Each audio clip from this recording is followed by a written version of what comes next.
Pemirsa, indeks harga saham gabungan di penutupan perdagangan di sesi kedua hari ini posisinya ditutup melemah di 0,61% dan masih bertahan di atas level 7 ribuan, tepatnya di 7.048,222.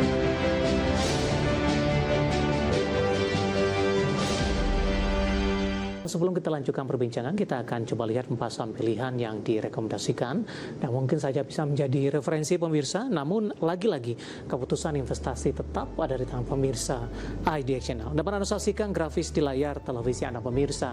Dari saham-saham pilihan berasal dari sektor yang beragam. Adaro akumulasi buy 2.240, resisten hingga ke 2.880. Perbankan Big Cap BBRI buy on weakness 2.990, resisten hingga ke 3.610. Dan Elsa dari Migas by Ibrik ini 675 hingga ke 825, dan terakhir ada Migas Pegas buy on weakness 1770, resisten hingga ke 8.050.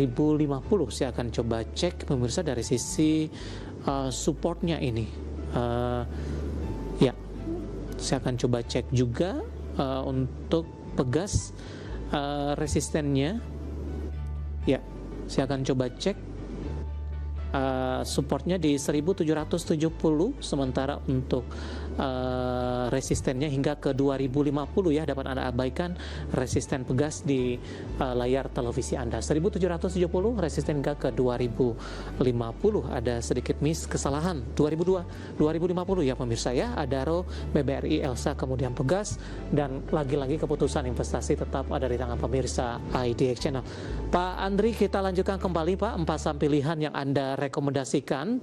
Ada Adaro Pak, saham pilihan pertama akumulasi buy. Tapi kalau sebelum mengulas dari sisi teknikal Pak Andri, saham-saham pertambangan batubara cukup diuntungkan tidak Pak dengan lonjakan harga energi batubara sebagai produk substitusi banyak dari beberapa negara untuk kembali melirik sumber energi ini. Bagaimana analisis Anda? Ya, unmute Pak. Ya, kalau kita lihat dari beberapa terjadi perang ya terhadap saham, efeknya terhadap saham batubara juga, minyak ada korelasi hampir di atas 70%. Jadi harga minyak naik 110, sekarang 100 sampai dengan 120 tertingginya untuk Brent maupun juga crude, ya berarti kemungkinan ya ada peluangnya juga untuk batubara bisa menuju di atas 150 sampai dengan 200 ya. Untuk resistennya batubara sendiri sekarang di 154 dolar per metric ton. Jadi sekarang ini yang tertingginya kemarin 145. Jadi kalau dilihat memang mau tidak mau pasti akan mengejas ya, karena kan batubara itu kan sebagai alat alternatif energi ya selain dari minyak. Jadi kalau minyak naik, mau tidak mau market akan memburu komoditas yang lebih murah, contohnya kayak batubara. Jadi ini yang menguntungkan untuk saham-saham seperti kayak grup Adaro ya. Ini sebenarnya bukan cuma Adaro aja, ada RO aja, cuma tapi juga bisa dialami juga nanti kenaikan dari ADMR juga ADI yang sekarang sudah menguat ya. Jadi artinya selama masih terjadi perang dan juga minyak masih bertahan di atas 90 sampai dengan 100 dolar. Jadi artinya juga harga batubara masih bertengger di atas 135 sampai 145. Jadi ekspektasinya kemungkinan nanti ya earning nanti di kuartal 1 ini sehingga kuartal 2 nanti mungkin akan melejit ya pendapatannya dari sisi yang pertama dari dolar juga, yang kedua dari revenue dari pergerakan harga batubaranya. Magnet dividen makin besar begitu Pak? Ya, otomatis makin jauh lebih besar dibandingkan tahun kemarin. Dengan tahun kemarin kan average-nya kan antara 100 sampai dengan 120 dolar ya. Sekarang ini kan lebih tinggi. Analisis untuk Adaro Pak, akumulasi buy di level berapa untuk Adaro? Ya paling sekarang ini juga kemungkinan ya koreksi dikit ya, karena sebenarnya kalau untuk jangka bagusnya itu jangka menengah ya, karena untuk jangka pendek ini kemungkinan harga minyak kan masih volatile ya. Kalau dari Elite Wave sih harusnya sih ini koreksi B, jadi artinya 105 sampai 110 ini kita sell on strength untuk targetnya 70 sampai 80 dolar lagi di bulan April. Jadi tapi tetap aja untuk jangka pendeknya masih bisa naik dulu, tapi untuk jangka menengah kemungkinan ya masih bagus. Jadi kalau saya lihat sih buatnya untuk jangka menengah ya, karena minyak kan kalau saya lihat masih bisa di atas 120 sampai 140 nanti dalam 3 sampai 6 bulan ke depan. Baik, target price terdekat berapa Pak untuk Adaro? Adaro terdekat 2640 sampai dengan 2770. Baik, penutupan hari ini di 2580, current price bisa Pak ambil posisi? Ya, kalau melihat harga minyak sekarang seharusnya bisa ya, karena juga masih di atas pas 40 untuk harga call-nya. Baik, saham pilihan yang kedua datang dari perbankan Big Cap BBRI Pak. Anda rekomendasikan buy on weakness. Hari ini ditutup melemah di 3.330, intraday sempat menguat ke 3.400-an. Pertimbangan BBRI masuk ke dalam saham pilihan dibandingkan dengan beberapa perbankan Big Cap lainnya Pak Andri.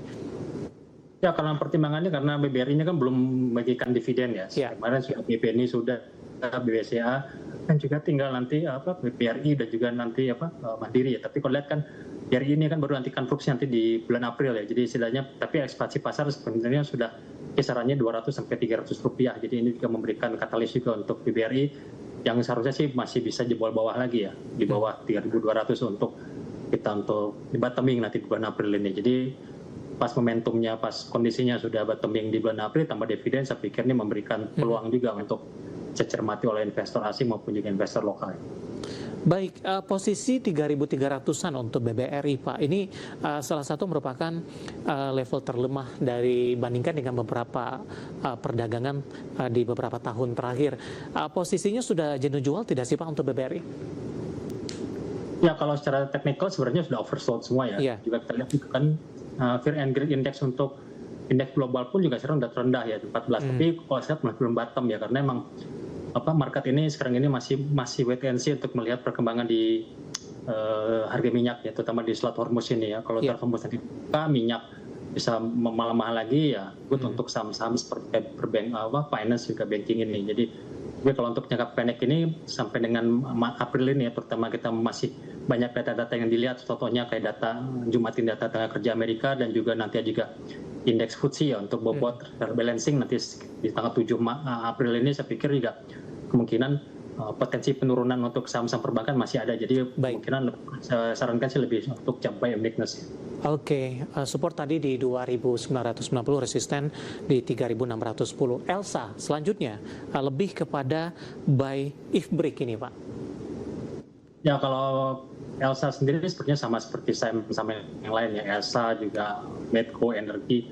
Kita lihat Elsa sendiri lebih outperform ya dibandingkan yang lain, juga harganya masih murah ya. Dan juga di prefer sih kita nunggu break di atas 770 untuk menuju 825 sampai dengan 880. Jadi untuk supportnya sendiri kita lihat masih berada di bawah ini ya.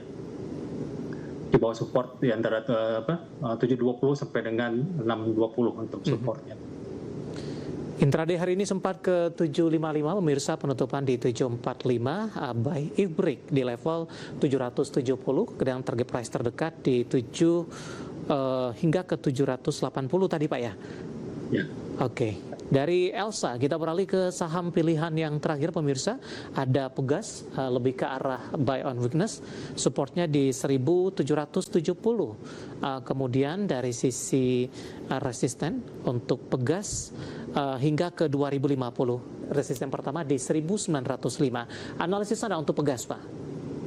Ya, kalau Pegas sendiri sebenarnya kan seharusnya mendapatkan keuntungan dari kenaikan harga gas ya. Sekarang di Eropa sendiri naik 2 kali lipat ya.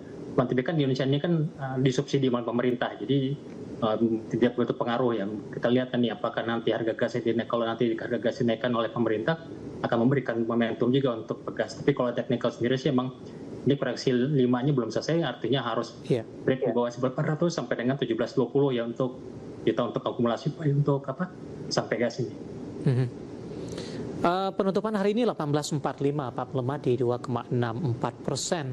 Super waspada untuk Pegas. Apakah ada potensi kembali ke 1.700-an?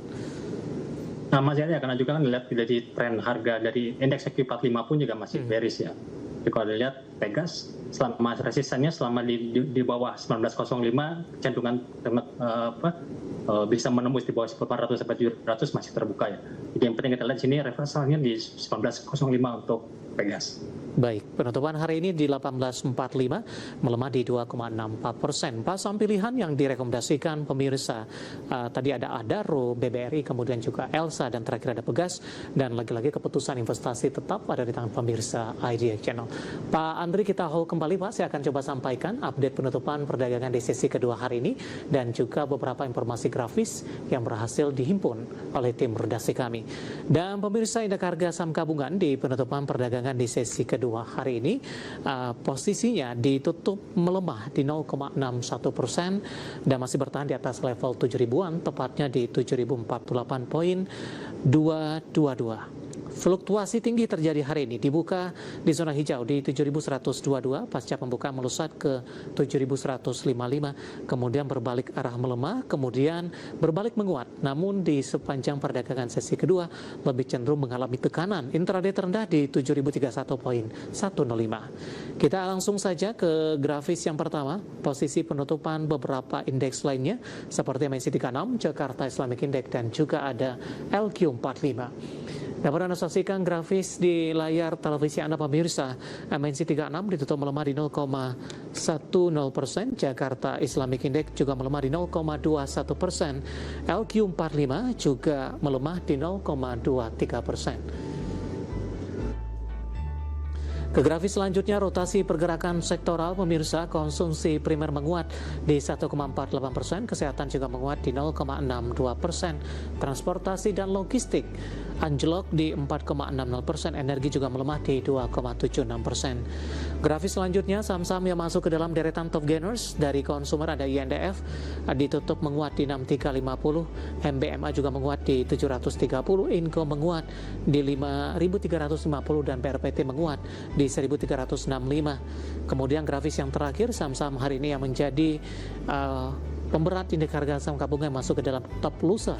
Ada Bumi ditutup melemah di 216, cuan hari ini tidak cuan, tertekan di 1060, BRMS juga melemah di 730 dan PTRO melemah di 4450, dinominasi oleh saham-saham konglomerasi dari grup Prayogo Pangestu dan juga grup Bakri. Update penutupan dan semoga bisa menjadi referensi untuk Anda terutama dalam menghadapi perdagangan di hari selanjutnya.